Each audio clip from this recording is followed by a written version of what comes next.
In the American system of government, power is derived by the consent of the governed. There are two great institutions that make that possible: the voting booth and the jury box. A jury is called together during a trial, and they hear evidence from both the plaintiff and the defendant. After hearing all that is presented, and after having received instructions from the judge, a jury retires to deliberate the essence of the case and to reach a verdict. At some point in time, the people on the jury must make a decision. They must make a choice. Chapter 15 of the story starts with a challenge from one of God's messengers. God's people had continued to go back and forth, following after God and then following after the foreign gods of the land. And time again, God sent messengers to call them back. This time, the prophet Elijah came to call God's people to make a choice. And Elijah came near to all the people and said, "How long will you hesitate between two opinions? If the Lord is God, follow him. But if Baal, follow him." But the people did not answer him a word. In his closing arguments, Elijah brings a challenge to the prophets of Baal, the foreign god that Israel had been courting. Although heavily outnumbered, Elijah's challenge is strong before the people. The challenge is this: there would need to be a spectacular demonstration of power from the right God as evidence through the sending of fire. Then Elijah said to the people, "I alone am left, the prophet of the Lord, but Baal's prophets are 450 men. Now let them give us 2 oxen, and let them choose 1 ox for themselves, and cut it up, and place it on the wood, but put no fire under it. And I will prepare the other ox, and lay it on the wood, and I will not put fire under it. Then you call upon the name of your God, and I will call upon the name of the Lord. And the God who answers by fire, he is God." And all the people answered and said, "That is a good idea." After bizarre attempts by the prophets of Baal to call upon their God, Elijah calls upon the one true God who powerfully answers by fire. All the evidence was in. It was time for the jury to make a decision. The Lord, he is God. The Lord, he is God. It didn't take long for the people to make their decision. They had just witnessed the power of God, and they knew that he was real. And in their zeal for God, and at the command of Elijah, they went and killed the prophets of Baal. What does it take for you to find in favor of God? Do you sometimes find yourself going back and forth between 2 different thoughts? Well, the words of the prophet Elijah to the people are the same words for us today.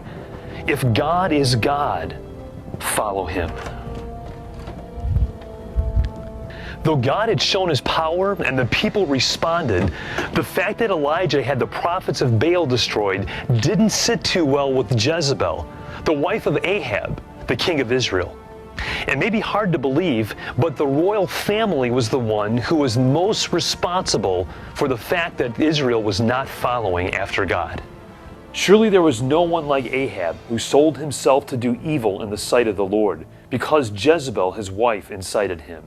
And he acted very abominably in following idols, according to all the Amorites had done, whom the Lord cast out before the sons of Israel. So now that Elijah has offended Jezebel, he must literally run for his life. Upon finding a hiding place, God provides Elijah with food and water. But even more than sustaining him physically, God reassures Elijah of his presence. It would be this understanding that allows Elijah to continue to serve God. At this point in the story, we're introduced to Elisha. Now don't worry, there will always be a little confusion between Elijah and Elisha. Elisha had been selected by God to be the successor to Elijah as the prophet for Israel. But before this transaction would finally take place, God would do something he had only done one time prior in all of history. Elijah would leave this world without dying. Now before this took place, Elisha had made one special request. Now it came about when they had crossed over that Elijah said to Elisha, "Ask what I shall do for you before I am taken from you." And Elisha said, "Please let a double portion of your spirit be upon me." And he said, "You have asked a hard thing. Nevertheless, if you see me when I am taken from you, it shall be for you. But if not, then it shall not be so." Then it came about as they were going along and talking, that behold, there appeared a chariot of fire and horses of fire, which separated the two of them. And Elijah went up by a whirlwind to heaven. It's now Elisha's time to be the main prophet in Israel. The story recounts miracle after miracle that God would perform at the hands of Elisha. God had truly established this man as the one that he would work through. After some time, Israel found itself in another military conflict, this time against the king of Aram.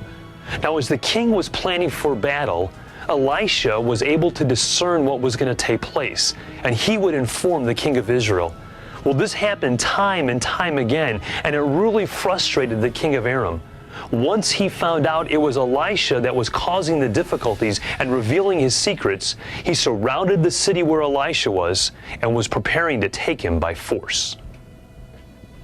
It's during this time that Elisha taught his servant a great lesson, a lesson we need to learn as well.